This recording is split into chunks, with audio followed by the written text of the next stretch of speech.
Toxic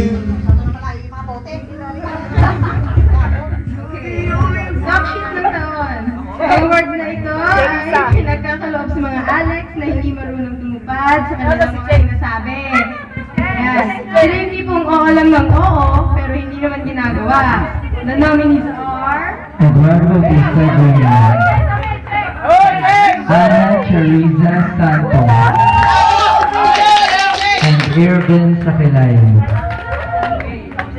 And the winner is...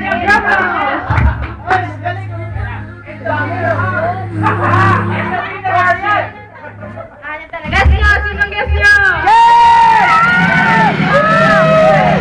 Ana Charissa Santos! Second time winner of Success ng Taon. Tangin na, 2 years na. Hindi kasi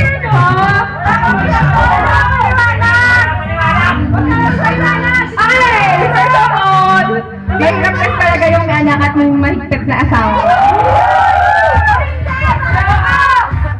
Mahigpit ang asawa ko, sobrang ganda ko.